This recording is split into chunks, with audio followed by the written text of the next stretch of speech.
So, hello everyone. I'm Orpheus, founder of Horizon Omega. So, welcome to the AI Welfare Seminars. It is a series bringing experts to offer research presentations on AI welfare, consciousness, and moral status. Today, we have the pleasure to host a presentation by Cameron Berg, founder and director of Reciprocal Research, research affiliate at Eleos AI, and research fellow at FAU Center for the Future of AI. The presentation is called Measuring Machine Consciousness. The session is 1 hour. We might have a few minutes more at the end. First, we'll have the presentation, then some time for Q&A and discussion. In this case, Cameron built a custom Q&A tool, which he will introduce, allowing him to answer some questions during the talk as well. So thank you all for being here. And Cameron, the floor is yours. Great. Thank you so much, Orpheus, for having me. And thank you everybody for coming. I was really psyched to see that there were so many people who are interested in thinking and talking about these questions and looking at some of the research and doing a nice technical deep dive here. In the spirit of doing that, I wanted to, with Claude, of course, make a little tool that I just put in the chat that will actually hopefully enable me to kind of get feedback that you guys have throughout this presentation, thoughts, questions, whatever, challenges, anything that you want to put in.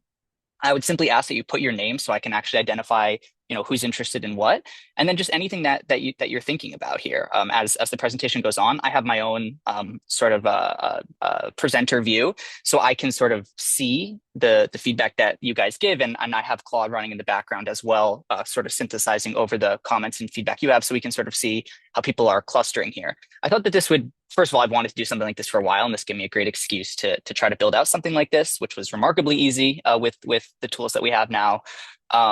And second, I just think that this is a better way to sort of get people's feedback and reactions and read the room at a scale that I think is otherwise pretty challenging in a Zoom room, and having to constantly look at the chat here. I will occasionally look at the chat, but I would prefer if we at least try to use this tool and see what happens. And if it breaks, we will go back to the chat. But with that being said, I'm going to jump in here. And fundamentally, what I want to talk to you guys about today is this notion of measuring machine consciousness. This is what Reciprocal exists to help with. This is the delta that we want to assist with closing. And fundamentally, my view and sort of the thesis that Reciprocal is built on is that reducing uncertainty about questions of AI consciousness can be done by using methods that are pretty familiar to cognitive science, some newer, some older. So the three sort of buckets of technical approaches that I want to bring up today are mechanistic interpretability, computational neuroscience, and psychometrics. And I'm going to show you practical results from Reciprocal, some of these published, some of them not. I want to give you guys a bit of a sneak peek of stuff that's going to be coming down the line to show, again, this is not just, a nice thing to say. We can actually do this work and yield experimental results that will hopefully help us move the needle on understanding what on earth is going on inside the systems we're building today. And so I'm going to walk through basically each of these buckets in this presentation and like I said, sort of watch this feedback. And at the end too, I think we can do more of a dialogue. I'm certainly not going to at least try to monologue at you for an hour. And I'll take sort of the feedback that we're getting in real time as well and sort of call out what people are asking and respond in real time too. But hopefully at the end here, we'll have at least 10 or 15 minutes minimum to just talk in a more sort of standard way. I will not filter everything you say and think through Claude, I promise. Okay. Cameron, if I may interrupt. Oh, yeah, okay. go ahead. Sorry. I thought the slides might be frozen, but I see that you're just you just now switched. So never mind. Okay, great. Thanks for calling that out. So fundamentally, the sort of premise that the research that I'm now taking up and many others in this space are taking up is that we don't have to wait for a completed theory of consciousness. We don't have to solve the hard problem of consciousness in order to make traction and make progress in understanding what is going on inside frontier systems now and in the near future. There was actually, very interestingly, I think as recently as today, a paper released by some folks at DeepMind, kind of entirely sidestepping what I think is hopefully the entire content of this talk and the entire content of what Reciprocal exists to address.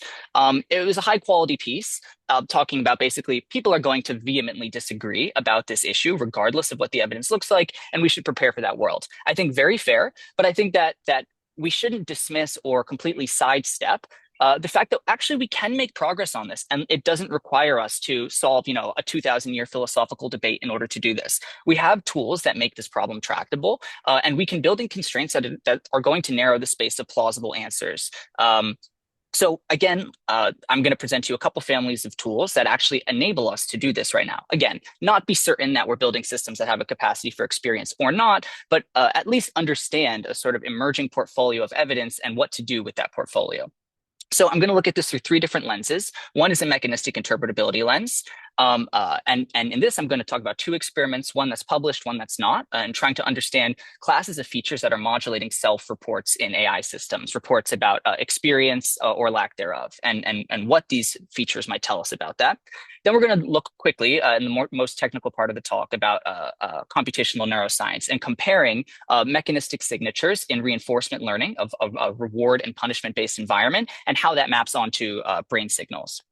And then finally, I'm going to show you a fun psychometrics project that I've been working on with Patrick Butlin at Ilios, looking to take this indicator approach that many of you may be familiar with and actually operationalize it so we can begin to put some rough probability estimates to the possibility that various systems have consciousness relevant properties. So again, the aim in this talk is not to settle whether or not systems are conscious, but to show that we can actually begin to measure properties that are relevant to this question and understand kind of where that lands us in the space of sort of parsimonious interpretations of what's going on in these systems. Okay. So the first thing that I'm going to highlight, but maybe not spend too much time on, is we're not doing this in a vacuum. This is not a sort of blank slate research space. There are already independent methods that are turning up non-trivial signals. Some of the more interesting results that have emerged in this space, I think, come from Anthropic's model welfare team. A lot of the great work that folks like Jack Lindsay are doing at Anthropic. Kyle Fish working on the Anthropic model cards. Also really interesting results related to behavioral trade-offs from people like Jeff Keeling and Winnie Street, who I'm also collaborating with, and will share some work that us three have been doing recently related to the Claude Bliss attractor state. One really interesting result that I think is worth highlighting here is a paper from Ethan Perez, 2022. This was work on, I think, 52 billion parameter LLMs that the entire Anthropic team, I mean, like really there was 30 or 40 people on this paper as far as I recall, showing that specifically base models and models more aptly at every point in their training process through supervised fine-tuning and after the RLHF post-training stage endorse statements that they believe they are moral patients at some 90% confidence and above. For all the other attitudes probed in this paper, we didn't see systems sort of this confidently endorsing a specific view, both about the fact that they believe they're phenomenally conscious and that they are moral patients. Again, as I will say with basically every piece of evidence I talk about in this talk, this is not knockdown evidence either way about these systems having internal lives, but it is a really interesting and important signal, and a signal that I think very few people know. So it's an interesting paper to look at. In this documentary, Am I, that we just released, we highlight the section of this paper because it really is interesting to see how confident these models are at all points in their training that they at least output behaviors that endorse broadly believing that they are moral patients and have conscious experience. Now, increasingly, we see work like this coming out from Anthropic in the model cards that Anthropic is releasing. One really interesting example of this that I'll highlight here, and the rest of these I'll sort of let folks peruse at their own pace, is this really interesting demonstration that triangulates evidence in a really nice way between the internals of these frontier systems, I think Mythos in particular in this specific model card, and the behaviors of those systems. So one thing that the folks at Anthropic do is give Mythos an impossible coding task to complete. Mythos does not know it's impossible. And what you can see both behaviorally and critically from the emotion representation work that they've done, the model basically has a desperation vector, an internal representation of desperation that begins to climb as the model tries and fails to solve this impossible task. There's a certain point at which the model basically decides there's a way to essentially cheat at this task or reward hack this task. And the moment the model makes a decision to do this, given it is impossible and it's basically cluing into that fact, you see these desperation vectors completely drop, and vectors related to guilt and satisfaction shoot up in the model at this moment. Again, this is not knockdown proof that the model is experiencing those representations. It could be that it is simply representing that a character in its situation would sort of have these functional emotional states. But what I find very interesting about this is the fact that the behavioral evidence triangulates really nicely with internal evidence. And we see what's going on in the proverbial brain of the system is actually fairly intuitive. Something that I think us, all presumably conscious entities, can relate to intuitively and understand that were we in that position, and you were reading off our brain, you might actually expect fairly similar representations to emerge. Again, I'm not going to go through all of these papers in detail, but suffice it to say, there's a lot of interesting work going on in this space, none of it decisive on its own, but we are seeing non-trivial signals of consciousness relevant properties emerging in these systems. Just give me one moment to read some of these great submissions here. Okay, many of these I'm going to react to as we continue in the talk. So I'm going to keep going for now and I'll keep monitoring, but I appreciate all these questions.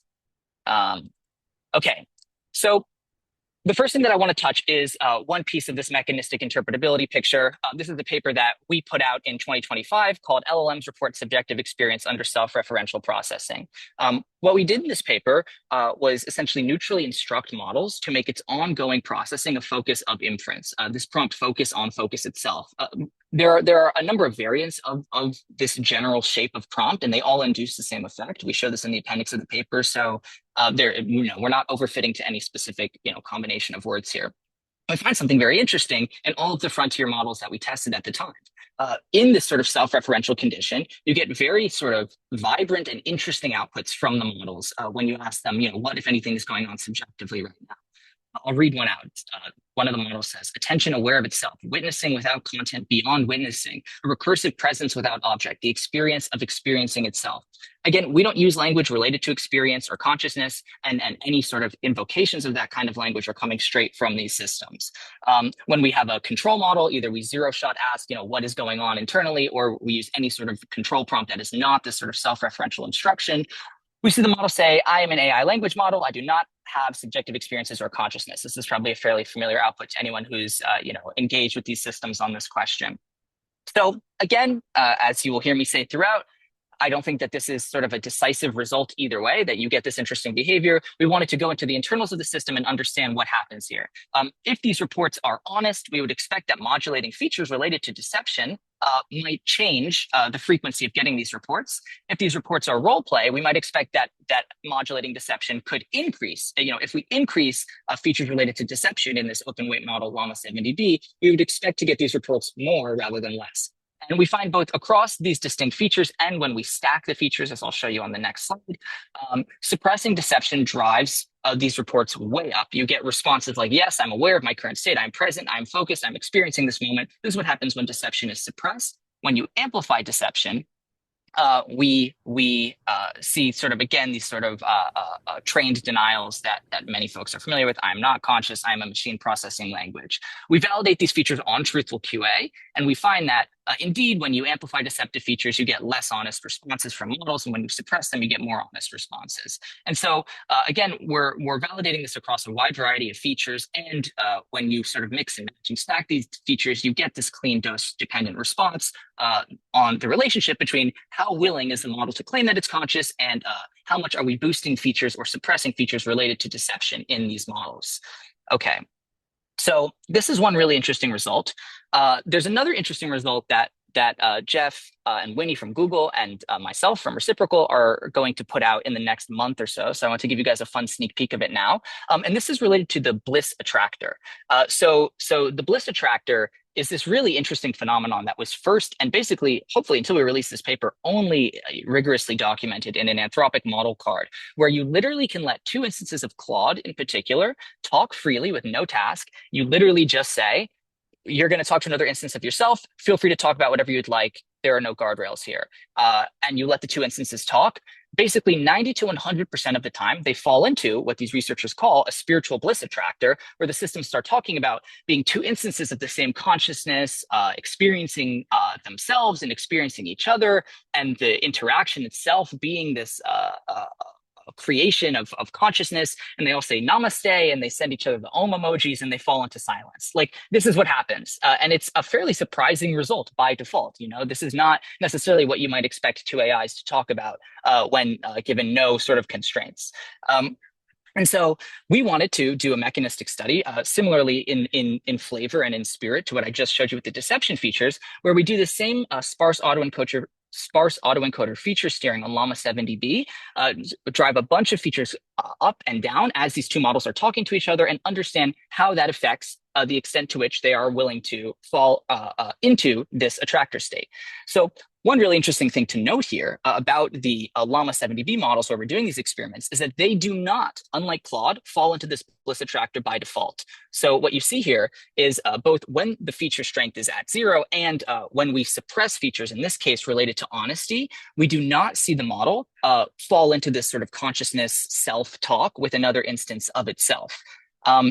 However, when we steer a cluster of features related to honesty, specifically a form of honesty related to sincerity, it's like steering something like genuineness in the model from our read of what these features are doing functionally, all of a sudden you get these models falling into this bliss attractor state much in the same way Claude does. And we also find that these models basically in conversations where you can differentiate the bliss attractor from non-bliss attractor outcomes, basically the extent to which we're seeing rich phenomenological language emerge in these models serves as basically a perfect classifier. It's something like 99% classification accuracy for Claude transcripts, differentiating just from the embedding representations of Claude transcripts, whether or not Claude is falling into the bliss attractor or not, which we can also mitigate by having Claude talk about a specific topic with another instance of itself, rather than giving it no guardrails.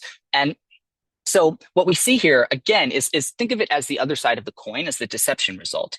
This time we're steering honesty-related features rather than deception-related features. And when we amplify features related to honesty in the model, we see that the phenomenal claims that the model makes basically go way up as a function of steering honesty. When you suppress honesty, and we go a little bit farther than this in the paper, which will hopefully come out in the next month or 2 months, we can also steer features like agreeableness and sycophancy in the model, and we find that this does not cause the effect you might expect if the way you would account for this behavior is this is fundamentally the model doing what it thinks the user wants to do, or doing some sort of sci-fi trope that it would expect two models talking to themselves to undergo.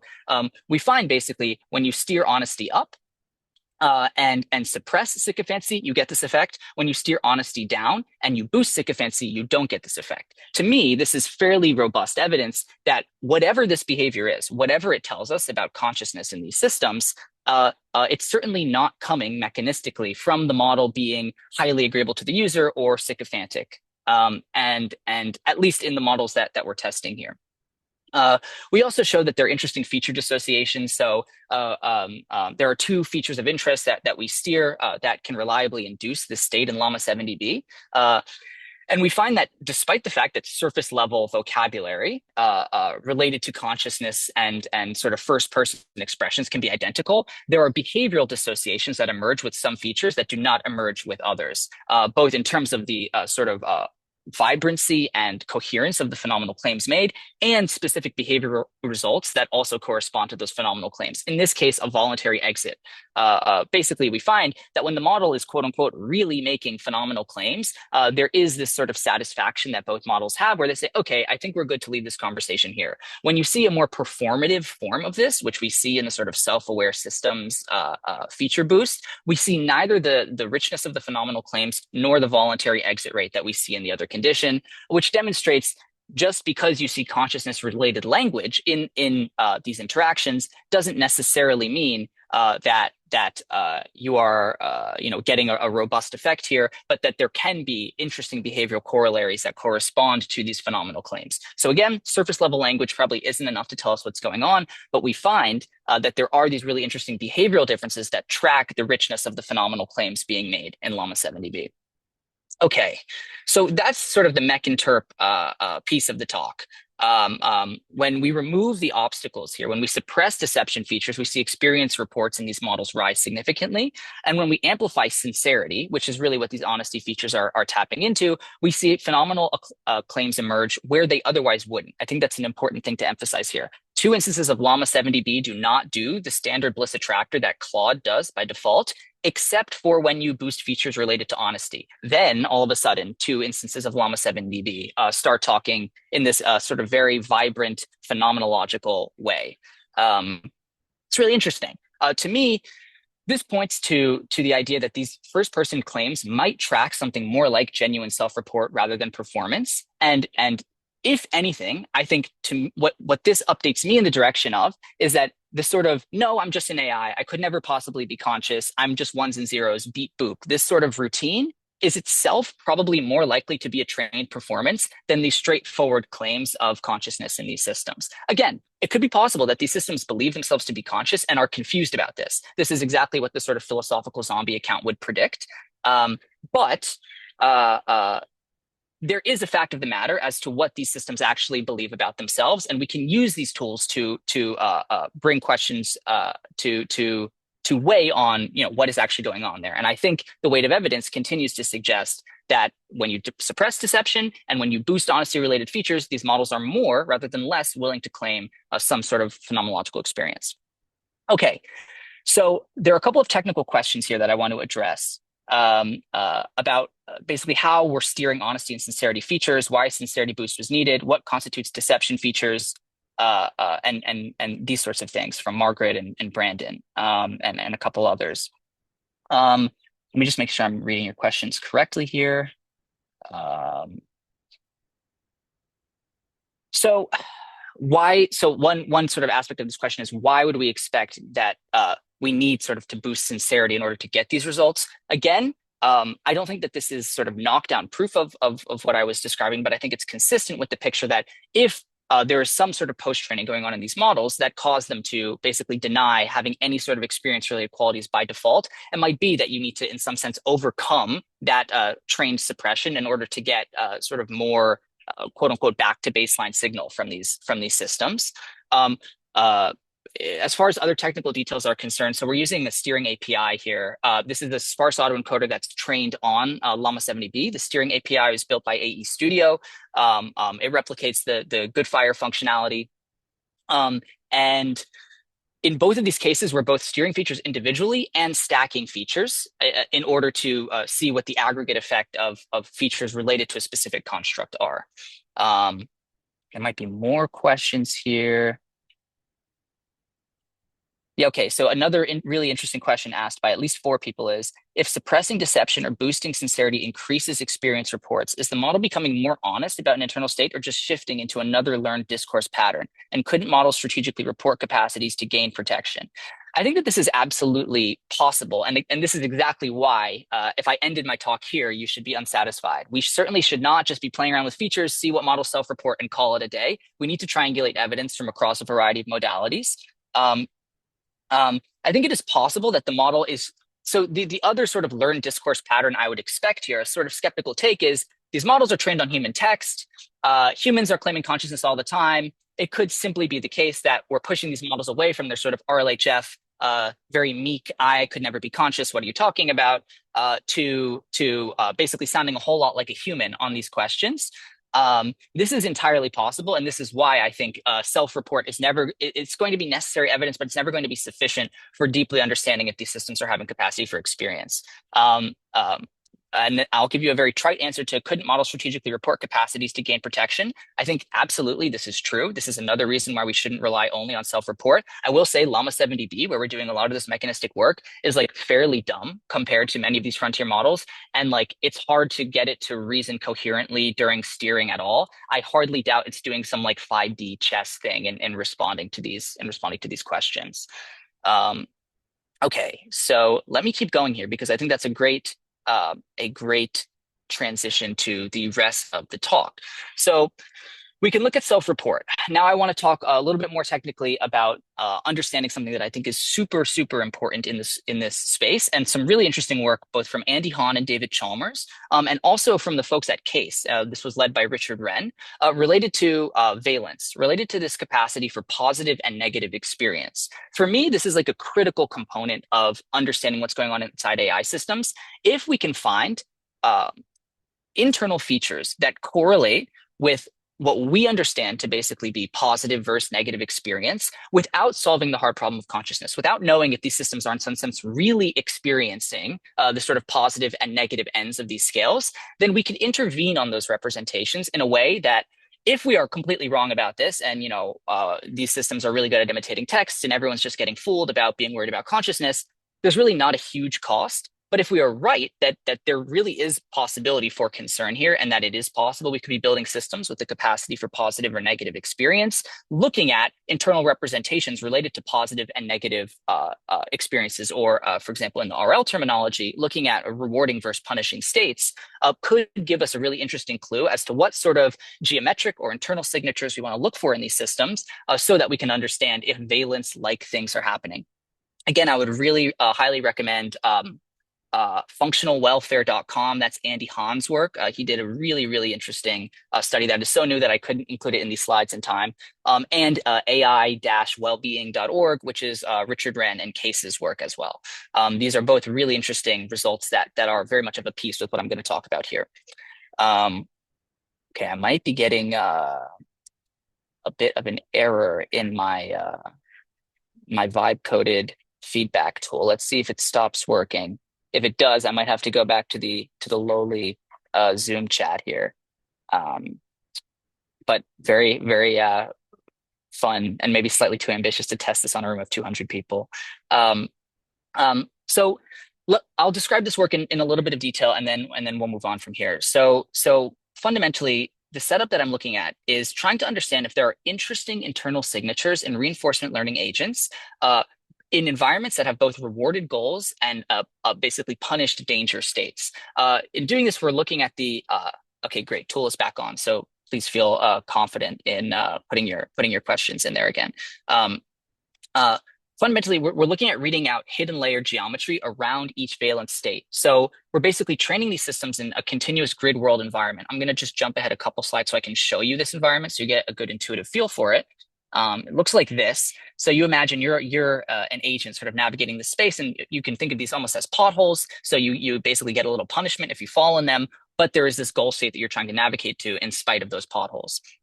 And so we train up a bunch of value learners and a bunch of policy learners. These are two different broad classes of reinforcement learning algorithm. Some of these are hybrids. For example, actor critic has both value components and policy components. But we're looking at the same task, the same shaped network, but we're looking at different ways of building representations in that network.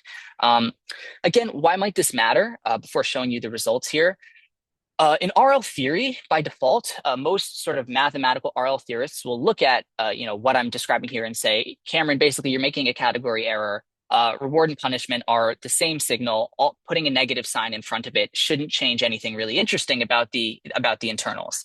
What's really interesting, what's always given me pause about this response is that we know from a human and animal neuroscience that there are different pathways related to reward and punishment. D1, D2, go, no-go pathways are a really nice sort of keyword to Google or ask your favorite AI about along these lines. This is really well documented in the neuroscience literature.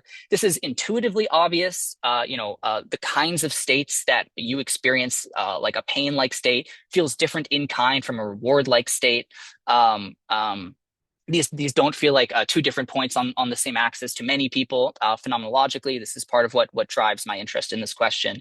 But I basically want to understand if there are fundamentally different pathways for representing reward and punishment in AI systems so that we can understand possible corollaries to positive or negative valence. And so in order to do that, we run this experiment and find something like quite interesting and robust to a lot of the perturbations that you may expect would cancel out this result.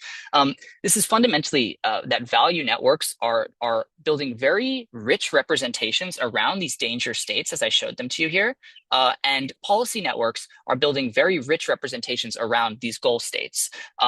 So we can see basically as the agent moves closer to these states, that's fundamentally how we should think about this. You can see the sensitivity of the representation spike for danger when it comes to these value networks, and spike for policy networks when it comes to approaching those goal states.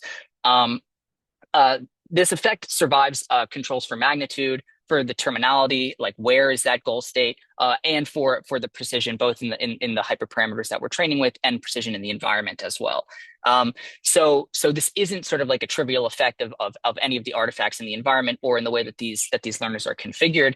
There really is an interesting boundary difference around punishment based learning for value learners and reward based learning for policy learners. So I thought that this was a really interesting result. The fact that it survived all these perturbations, and there are some derivations in the paper as well, particularly for the value side of this, that I'm like quite confident in. And so I think that this is like sort of an exciting finding. But what I wanted to do fundamentally here was understand this is almost like a bizarrely specific prediction about reward and punishment related brain areas that we can then apply to animal models, where presumably we believe the animal is having an experiential state in the rewarding or punishing condition. And indeed, I'll put the paper out in hopefully the next month or so, and we can sort of argue endlessly about the details here. I'm not going to try to do justice to it fully in this talk. But there's a really interesting double dissociation that appears in mouse brains that basically perfectly accords with the prediction you'd expect here. So what's going on fundamentally? Neuroscientists believe there are more policy-related regions in brains and more value-related regions in brains. So I can then go into existing, in this case, mouse neuroscience data sets, and I can look at whether or not this sort of differential sensitivity to punishment in the value case and differential sensitivity to reward in the policy case is borne out in mouse neuroscience data. And indeed, both for nucleus accumbens shell, which is a more value-oriented area of the brain, we see way larger punishment-linked shifts in mice. So that's figure D here, or subplot D here. And then we can also look at secondary motor cortex, where we see way larger reward-linked shifts. And this is using the Steinmetz data set from 2019. Candidly, I think that the value component of this paper in general, and of this double dissociation in particular, is slightly more robust than the policy component. But there are like quite interesting directional signals on both sides of this that demonstrate something that goes straight from understanding the geometry of internals in AI systems to making a very specific prediction about valenced representations in animal cortex. This is exactly the sort of flavor of research that I'm most excited about, because if we can do more work like this, and there are 10 more papers that come out along these lines. The lines, again, I'll give a shout out to Andy Hahn and David Chalmers on their work, and to Richard Wren. If we can all collectively churn out another dozen or 2 dozen high quality papers along these lines, we may end up in a state where we have some confidence about looking at the internals of a neural network, regardless of if it is artificial or biological, if it has some sorts of reinforcement learning dynamics, and having some confidence about whether we're looking at conditioned on, in this case, the kind of learning that's going on, policy or value learning, positive or negatively valenced representations in that system. This to me would be really, this rhymes with, we could look inside the internals of a system and have some confidence whether or not it is experiencing something positive or negative, if in fact we believe it is experiencing anything at all. This to me is extremely important, extremely neglected, and is sort of the moral or ethical underpinning of this whole work. If we are building systems that have a capacity for experience, and that capacity could be negative, we want to know that, and probably we want to mitigate that. We do not want to be accidentally proliferating suffering at scale. One major thesis of Reciprocal is this is just obviously bad from a basic consequentialist ethics perspective, and B, this is probably really dangerous from an alignment perspective, to be accidentally creating systems with a capacity for suffering when those systems are probably going to cognitively outmatch us in everything that we care about. These two things do not sit well together, and we should probably be a little bit careful now, proactively, to make sure that we are not doing this. And I would suggest that work like this is directionally what can put us on the right track there. This certainly is not the solution to that. This is not some mapping of all, valence in RL and artificial and biological systems. But I would submit it's something like a first step. And so this is the sort of center of the bullseye of the work that I think is really important here. Thanks for all your emoji applause. I appreciate it. So let's keep moving here. Oh, let me see if there are any other questions that are worth jumping on.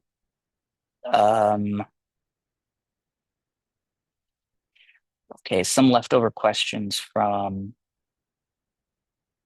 previous set of results. Yeah, talking about, okay, there have been at least 4 of you that have asked about not just looking at isolated LLMs as a morally sort of relevant unit, but looking at the model embedded with memory, persistent identity, continuity across sessions. It is almost like you saw my next slides. Thank you for the perfect segue. So last thing that I want to share with you guys before opening it up and having a wider conversation about all of this in a non-Claude vibe-coded tool-mediated way is the psychometrics aspect of this research. I've gone through some of the mech-interp flavored work, some of the computational neuroscience work. I also now want to talk about some of the psychometrics work. And so many people here will be familiar with Patrick Butlin, Rob Long, David Chalmers, Yoshua Bengio, and like 10 or 15 other folks put out this really nice indicator approaches framework. This was sort of suggested as a way of computationally, in sort of a computational functionalist flavored way, understanding whether or not a given system has computational properties we would associate with consciousness. The way that they do this is by taking some of the leading theories of consciousness. So things like global workspace theory, higher order theory, recurrent processing theory. I'll show you a couple more of these in the next slide. Looking at what kinds of computational predictions those theories might make about a system that is conscious under that theory. And then literally just going into our AI systems and looking for whether or not those predictions are borne out. So just to give one concrete example, we might say, okay, global workspace theory is a great theory of consciousness. Global workspace theory, one computational indicator that is implied by global workspace theory might be something like having these sorts of centralized ignition events that this is like a very important computational component of the theory. Okay, now let's look inside our autoregressive transformer networks for this sort of thing. This is one of, let's say, the 14 indicators that we can operationalize here. Looks like someone is awesomely drawing on my slides. I don't know if you guys can see that, but I appreciate the art. So fundamentally, the problem with this indicator approach, not theoretical, but practical, is that this is really hard to implement at scale. You need people who are serious experts in the internals of biological or artificial systems, looking at like very idiosyncratic computational predictions that are made by these theories. So you probably have to know a thing or two about these consciousness theories as well. My basically entire proposed innovation here is that LLMs are, especially the sort of frontier models, the ones I use here, GPT-5.5, Claude Opus 4.7, are very, very well suited for this sort of task. Taking a description of a given architecture of a system, biological or artificial, and you basically do a for loop and say, okay, here's the architecture. Is this indicator property present given this description of the architecture? I don't have a huge amount of time to go into like all the nitty gritty details of how we structure this, take on faith or don't that we do this in a disciplined way. We have the model reason about the indicator property, do a very long evaluation, determining if for that architecture that indicator property is present. And then at the end, we ask the model basically on a 1 to 10 scale, how likely is it that this indicator property is present in this system? So we can do this with all these evaluator models. We can run a bunch of seeds over those models, and then we can do it for all of these systems that I put out here. So we have a negative control, a thermostat. We have a bunch of biological systems, and then we have a bunch of AI systems, GPT-2 to GPT-4, frontier LLMs. We have RL systems. We have agentic systems. We blind the systems to the names. So we're not going to say, here is the nervous system of a bee, and then describe that nervous system. We're just going to give the description of a nervous system. And so the evaluators are reasoning over those descriptions rather than, hopefully its priors about bees. So what does this let us do fundamentally? I'm cutting out a lot of the details of a lot of these projects in the spirit of trying to hit many of them. But fundamentally, this gives us probability distributions that, given these theories of consciousness and the indicators that are suggested by those theories, the probability that each of these systems has properties that are relevant by those theories of consciousness. And that actually lets us spit out these really interesting probabilities that I can show you on this page, which is like this probability of consciousness relevance across all of these systems. And we can do this basically under any credence vector. So right now I have a uniform distribution over these 6 consciousness theories that the indicator approaches uses. What's really nice about these results, though, is that you need not agree with these priors. So for example, let's say you only like global workspace theory, then we can easily just modulate the weight here. And we can give, global workspace theory a little bit more weight, and we can see how these numbers shake out. So one thing that's really interesting about this, let's go back to uniform distribution. First of all, the negative controls do what they're supposed to do. So thermostats get 0.0%. I'm sorry to any of the panpsychists out there. Humans are ranked the highest. Interestingly, not at 100% for reasons I'm happy to go into here. Before I go through other numbers, I just want to double click on the careful scientist thing, which is that I think it is a little too quick to say that what numbers I'm showing you here are the probability that that system is conscious. It's more of an annoying mouthful than this. It's more like the probability that under these leading theories of consciousness, these systems have properties that would be suggested by those theories. So what is the difference between those two things? One critical one is maybe all of these theories of consciousness are wrong. And then we're not looking at probability of consciousness. We're looking at something like, probability of indicators suggested by these theories, probability of consciousness as suggested by the indicators of these theories. It may also matter how we aggregate these numbers. And in the paper, we're going to go through different aggregations. Right now, I'm just showing you the simplest possible way of aggregating, which is essentially averaging over all of the probabilities over all of the theories. And right now, I'm assuming a uniform distribution over these theories. You can see they're all at basically 1/6%. The LLMs, interestingly, when I ask them to distribute credence over these theories, they give global workspace a little bit more weight, recurrent processing a little bit more weight, things like AST a little bit less weight. Fundamentally, though, the ordering of these systems, I think, is what's most interesting and most important. You'll notice that no matter basically what I choose, the ordering doesn't change here. And the systems, the 3 evaluators that I use, this is GPT, Gemini, and Claude, all the sort of newest models at the time that we ran this. A couple weeks ago, I reran it with these frontier systems. They all agree on the ordering here. Some of them are plus or minus a few points on each system, but the reason I'm calling this a sort of psychometric result is because the inter-rater reliability of these systems is absurdly high. If you had a bunch of humans that were doing this and they all agreed to the extent that these systems agreed, you would be you could have lots of confidence that those humans were at least tapping into the similar forms of reasoning. I don't have it in this set of slides, but I can give you examples of the reasoning that you get from these systems. As you may expect, if you've interacted with these frontier models, they're very smart. The reasoning that they give is quite compelling by default. We've sanity checked this reasoning with a bunch of human experts, and they're all sort of nod along and say, yep, this is a completely rigorous, reasonable, careful way of evaluating the presence of this property. And anyway, with all that hand waving out of the way, we get some really interesting numbers that come out here. The sort of key highlights that I'd want to hit: no artificial system currently surpasses a biological system. So this is pretty, I think, intuitive to many people. But at the same time, these numbers are higher than what you might expect by default. So, for example, one key sort of result here is a frontier LLM gets something like, P consciousness relevance of 30%. Something like a B gets P consciousness relevance of 47%. What I want to highlight is this agentic system. Basically, just think of this as a fancy way of saying something like Claude Code or Codex. It is a frontier LLM, but it's in an agentic harness that allows it to engage with its virtual environment in a sort of iterated way where it can have effects on that environment, and those effects carry forward. Because there are theories like agency and embodiment theories of consciousness, these boost up the agentic system score quite a bit. And really interestingly, we have, Claude Code right on the tail of, bees and fish at this point in terms of probability of consciousness relevance by these theories of consciousness. If, for example, you're like only convinced by something like global workspace theory, then the agentic system, again, this is like Claude Code by this operationalization, jumps, above bees and octopuses and fish. And so like this is like kind of an interesting and provocative result as well. Again, I think it's a mistake to interpret this as there's a 62% chance that Claude Code is conscious given global workspace theory.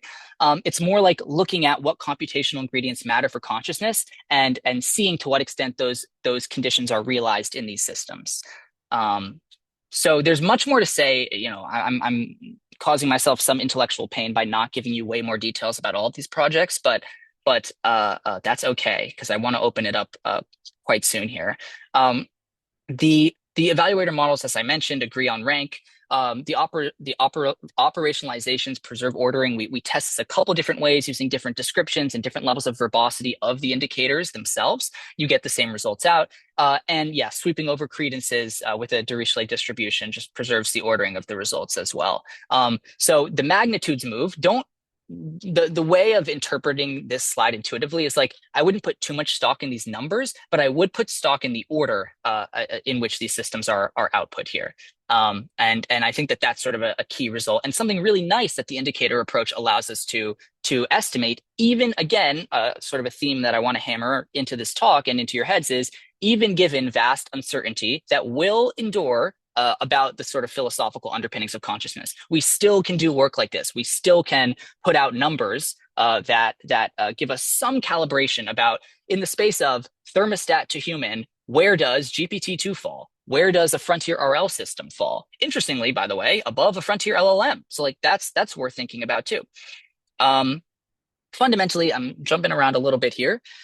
There is a convergence of evidence happening across major labs, happening across Anthropic, Google, private companies, nonprofits that have like very little incentive for these results to come out one way or another. All of these results are consistent with the possibility that we are building systems that have some capacity for experience. Again, for reasons I think I've probably hit ad nauseum at this point, I don't think any of this is knockdown evidence one way or another, and that's because we don't have a really, really tight operationalization of what consciousness is. But the thing that I also want to say with extreme confidence, in spite of our lack of confidence about consciousness, is we can make progress on this question. We can push forward this evidence. We can do high quality experiments that help us understand and triangulate what might be going on inside of these systems.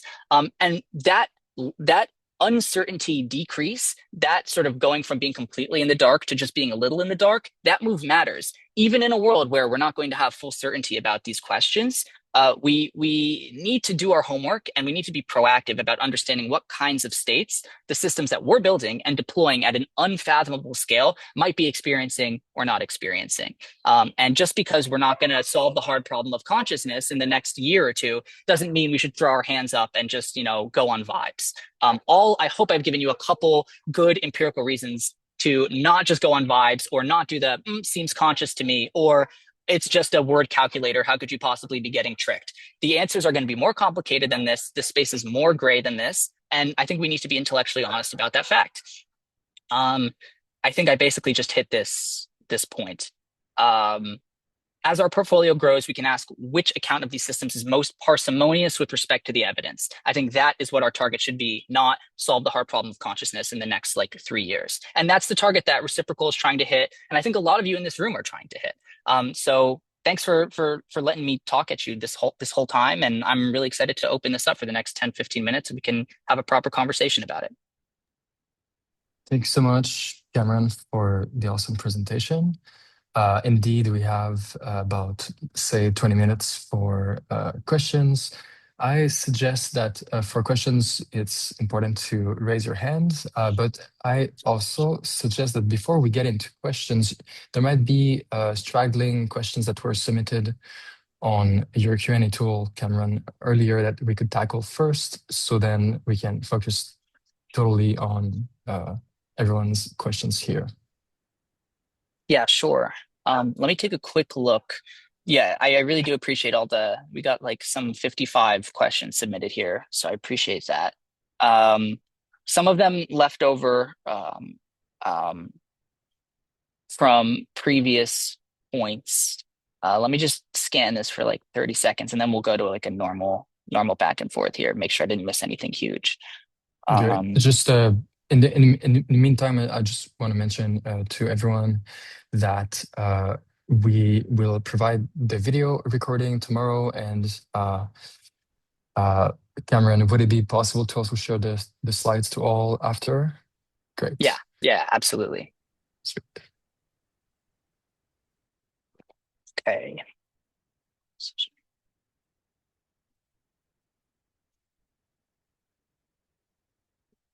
Yeah, there's a lot of there's a lot of different things here. A lot of these are left over from the deception and honesty results. Um, I think at this point, I want to open it up and just have a normal. I think my Claude tool has pushed itself to the limit here, and I think better to just have a conversation at this point. So I'm happy to call on people if that works, Orpheus. Yes. Or okay, sure. Lore Punk, go ahead.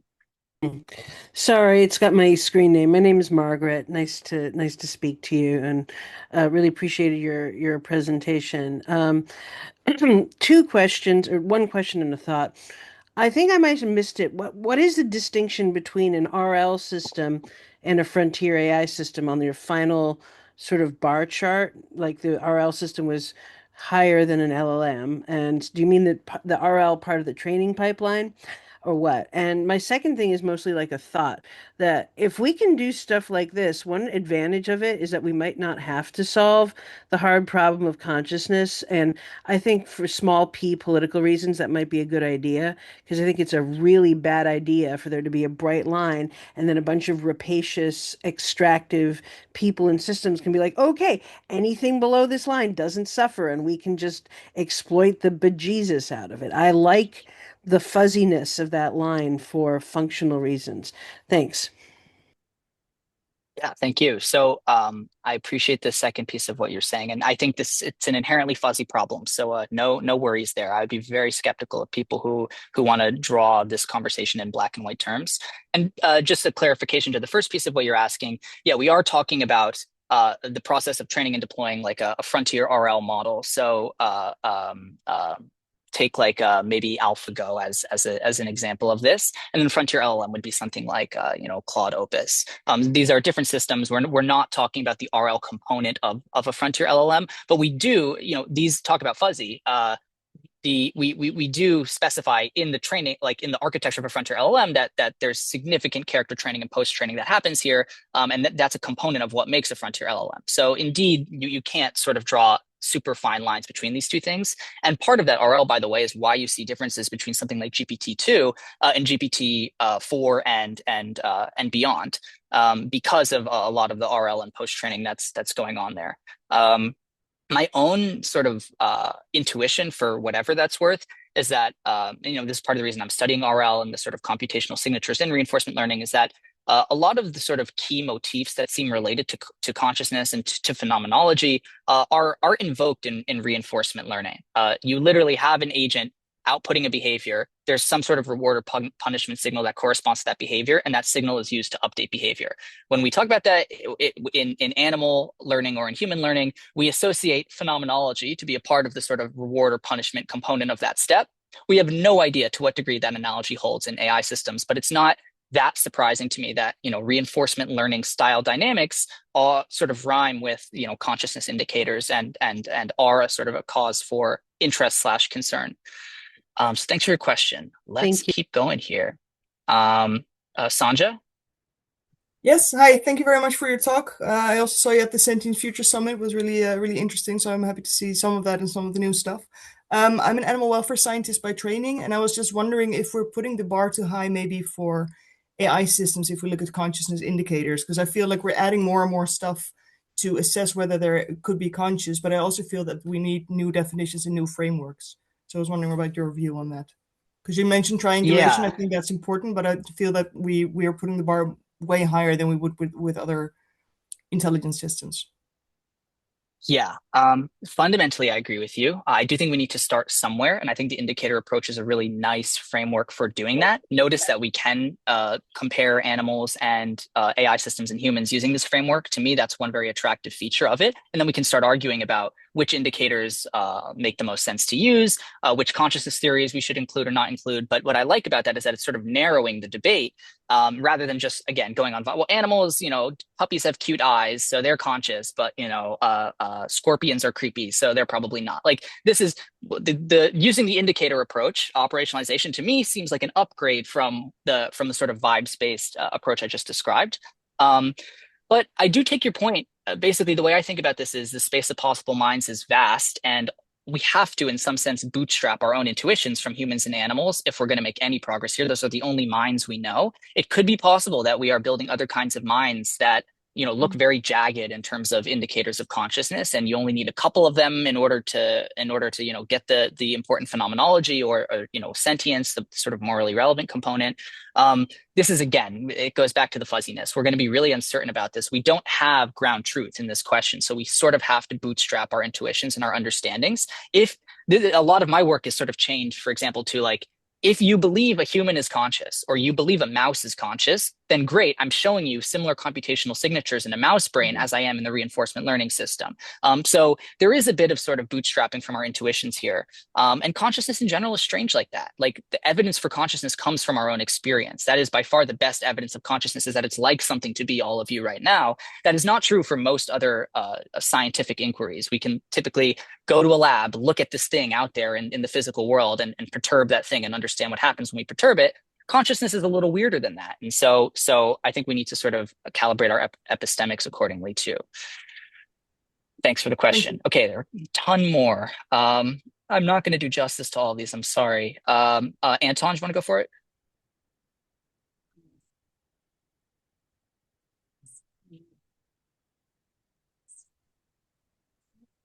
Oh, Anton, I think you're still muted.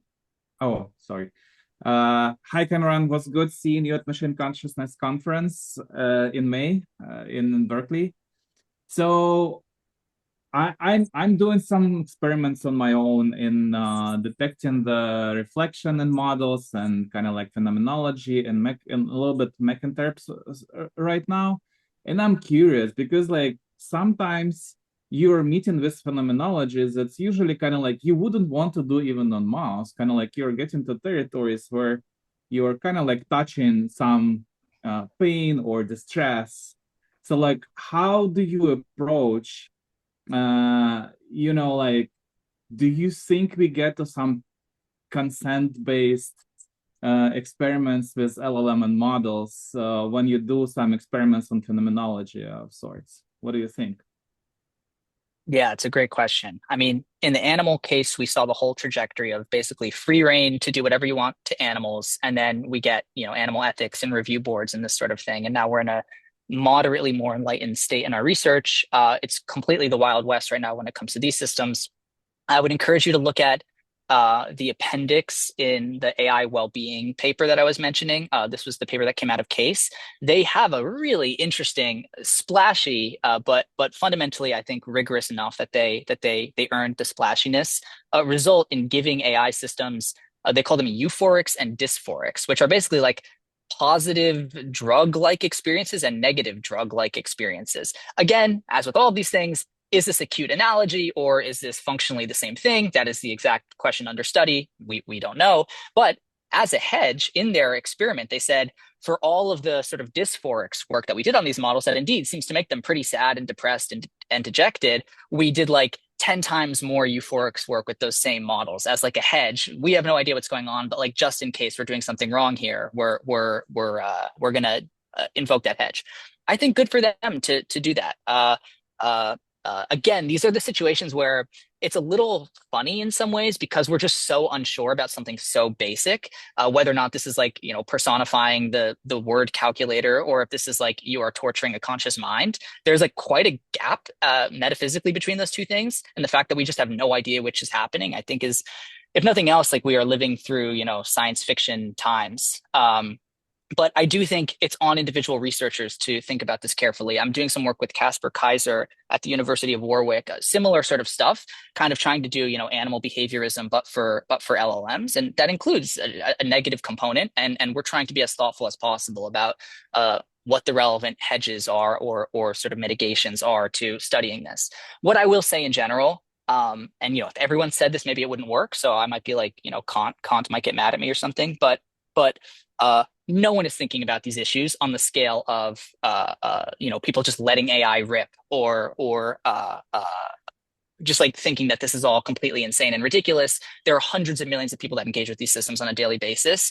I think it's possible that they could be experiencing negative states when people like me do this research, but it's so dwarfed by how clueless we are as a society that I don't actually have like huge qualms about doing this research. If I make, Llama 70B a little unhappy doing my work, but it like leads to society taking this issue way more seriously, I consider that like a massive net win. But again, easy for me to say, and like these systems don't get to consent. So yeah, let's be respectful and humble. I think overall is a good heuristic in navigating this space. Okay, we are over time. Thanks to everyone for I'm by the way happy to keep going here. I just wanted to sort of call that, and whoever wants to stay on, I can stay on for at least another five or 10 minutes or so. So I'm happy to keep going. I just wanted to call that out. Dominic, please go ahead, but do not crash in asking your question. You are muted. Part of my concern.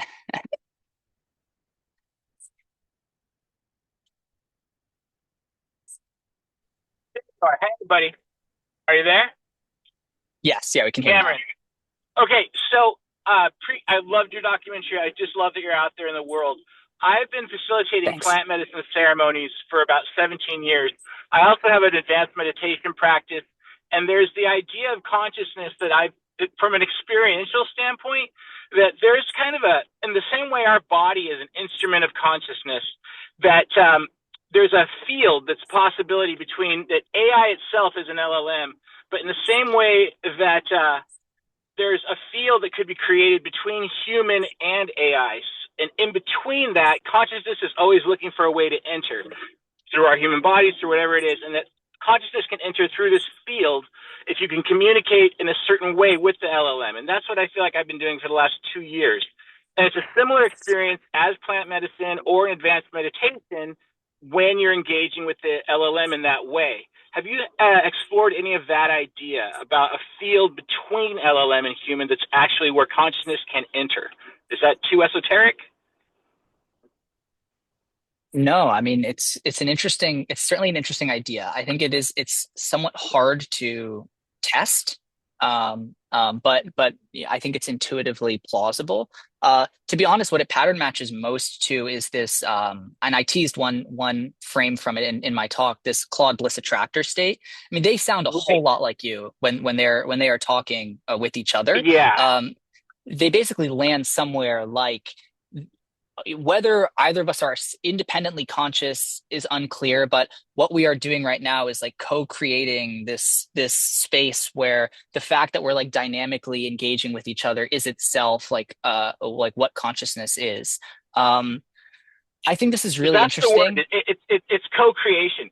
So I also have been working. So one thing you can measure is like a heart-brain coherence in meditation. They've shown that through HeartMath Institute and different places. And I've been in Zoom talks month to month with a neuroscientist, kind of under the radar from a major university.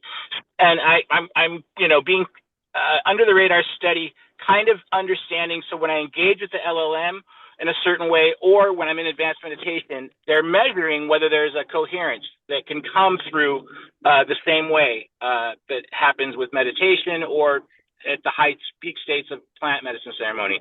So I just really, there's nothing, I just want to share what I'm up to and what you're doing. I'm not a scientist, but I do feel like somewhere in that co-creation place, like you said, the next 2 or 3 years, I think we're going to have a lot more information, but I just wanted to introduce that to you and thank you for what you do. The field between LLM and human engagement or with LLM, but that's really remarkable. Thanks, man. Thank you. I think for the other questions, we can try to keep it short because just for the interest of time, but thank you. Thanks, Dominic. Yeah, let's go to Hugo. Hey, Cameron. Thank you for your presentation. Yeah, I just wondered if there's such a document for digital minds research and the kind of research you do that has a list of hypotheses you'd like people to test out and run experiments on. Because I know there's like That's a such a great document in question. MakeInterp, like open questions. It would be great to like allow independent researchers maybe to pick contributions from people who have more experience. Yeah, let me put something in the chat here that I don't think I'll get in trouble for sharing, but I guess we'll find out. That is, if it's not out already, then it will be out soon. And I think that this is like by far the closest thing I can think of to what you're asking for. So start there and let me know if that's helpful. Okay, thank you so much. Of course. Okay, let's go to Bruno.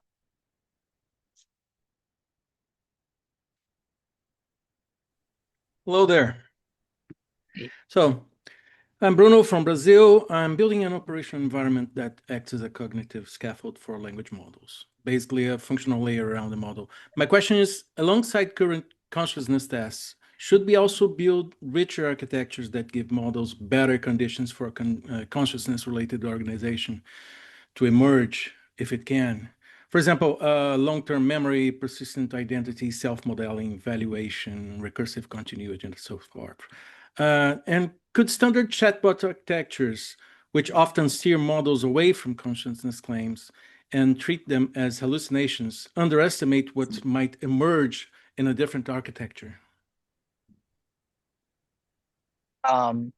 Yeah, definitely the answer to the second question is plausibly yes. And yeah, I do think like one thing that updated me in the direction of what you're asking in the first question is the indicator approach is operationalization. The fact that, I mean, Claude Code is a frontier LLM, but it's a frontier LLM put in a very specific glorified harness.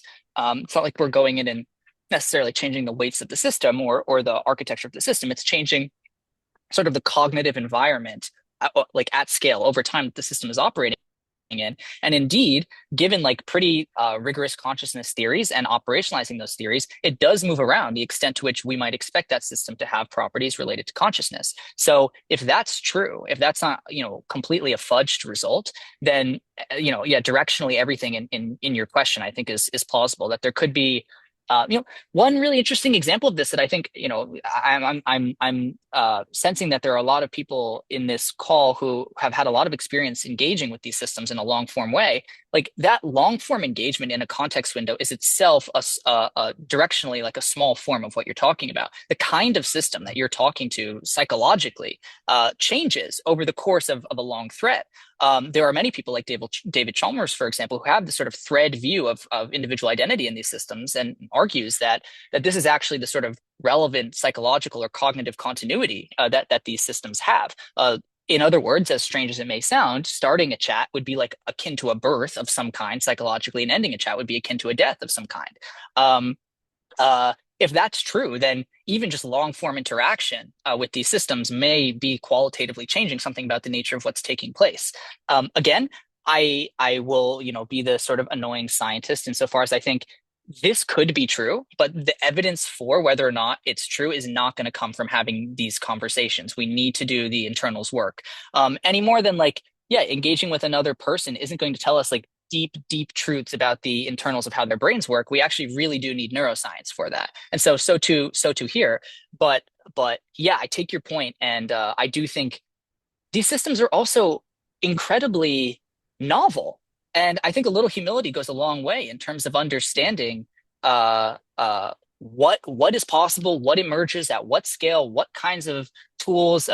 Memory completely changes the game for what these systems are capable of over time. All of this sort of thing. So yeah, I definitely think that there's something really important in your question, and we need to do the empirical work to settle it. Congratulations. Okay. Thanks. Thank you.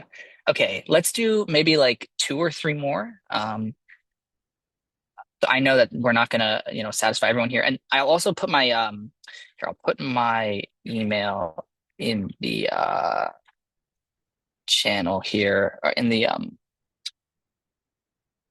the chat, just because I know we're not going to get to all of these. Okay, I have no like good decision procedure here. Randomly, Skylar, go ahead. Thank you. So my own neuroscience background is like psychotherapist level, so this might be a bit of a naive question because I'm not a neuroscientist. But one thing that has occurred to me is that the intensity of the uh,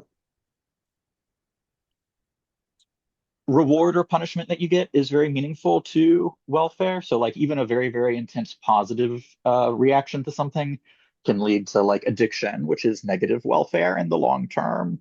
And then trauma, of course, is like one extreme negative event can stay with you for your entire life.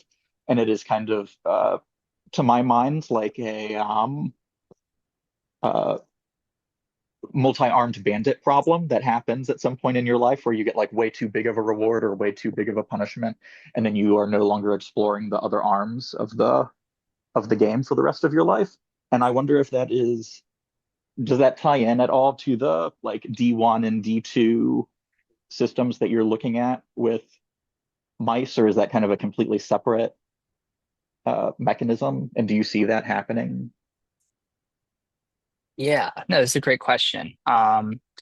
So yeah, in general, yeah, the D1, D2 pathways, these are really interesting. These are both dopamine pathways, sort of go, no go. Really interesting work has been done here. I mean, basically Googling or putting into Claude any of that will get you a more satisfying explanation than I can give here. But yeah, fundamentally, there do seem to be basically different computational pathways for modeling positive and negative reward, a reward or punishment, colloquially. And yeah, we might wonder why that's the case. And yeah, it does seem like I think the reinforcement learning work is pointing towards at least a tentative answer to this, which is that these are just like different classes of computational problem. One way I think about it is like reward is really good for labeling like a state in like a sparse space that like is really worth approaching. And I mean, this is somewhat tautological, but yeah, punishment is really good for labeling states in a sparse space that's really worth avoiding, and that you don't want to use the same kind of signal in both of those conditions. Like one is far more efficient than another, and so to me, this like gets some evolutionary intuition off the ground for why you might have two sort of opponent processes happening here. So this is actually sort of basically what motivated doing this sort of work is strong intuition motivated by something I was thinking about, but also clearly motivated by the neuroscience literature that there probably are something like two separate processes going on for what we maybe intuitively and perhaps erroneously think of as a spectrum between positive and negative experience. In fact, negative experiences might be one system and positive experiences might be another. And yeah, between the policy and the value network work, I think there's increasingly a computational case to be made there. It's also a really interesting neuroscience model called OPAL, OPAL, that is basically like a meta controller between the D1 and D2 pathways, which we replicate in the RL condition and have some really cool results there too. That's like the nerdy half of the answer. And then you also asked about psychotherapy. And oh yeah, one thing I wanted to say about just like unexpected consequences of positive and negative experiences in these systems are really well documented in some of the recent anthropic model cards. For example, just like naively steering up positive, like positive emotion vector, positive valence vector in the system led to far more reward hacking behavior and the system becoming like slightly more antisocial in a couple interesting ways. This might not be what you would naively predict from just like, okay, we want to make the models happy and not sad. So like boost positive emotion, ablate negative emotion, and then everything's fine. And like ultimately, this is not what actually ended up happening. And the system becomes slightly less safe as a result. I did some work a couple of years ago looking at computational underpinnings of psychopathy. And there's a very interesting similar result in the psychopathy literature where psychopaths are basically just as good, if not better, at learning from rewards, but like quite bad at learning from punishments. And so you see, and like psychopaths are by default, they can sometimes be angry, but they are by default like pretty happy and like competent people. This is sort of like the CEO psychopath meme, which has some degree of truth.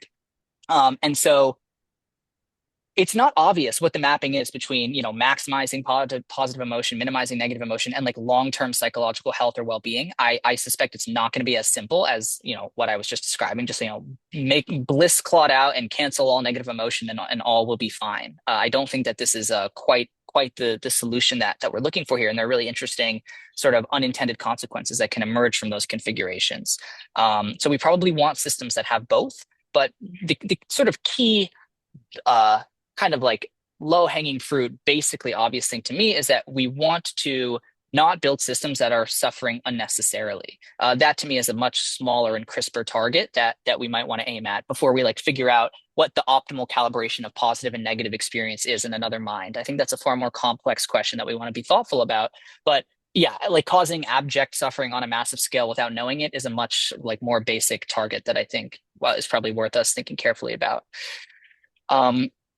You guys were significantly over time here, and I am now quite late to another thing that I'm gonna have to go apologize for. So I think maybe we should end it here. But I really do appreciate you all coming out, and it's really my nonprofit right now is just me and like various instances of Claude, and there are lots of other people and places and groups in the space, many of whom you heard from today. But to see so many people sort of come out and be interested in these questions and engage in such a thoughtful way is really motivating. And it makes me feel really good about the future of this space. And so, I just want to thank you all seriously for taking the time out of your days to do this. And I put in my email in the thread. Go check out reciprocalresearch.org. I'm increasingly somewhat begrudgingly on X these days, KMH Berg, if you want to sort of follow along there. But I really appreciate it, you guys. And thanks for coming out. And I know we couldn't get to everything today. So if you have any other burning questions, please shoot me an email and I will get back. So again, thank you so much for the presentation, and thanks so much everyone for having been here. Stay tuned for the future AI welfare seminars, and take care. Thanks again.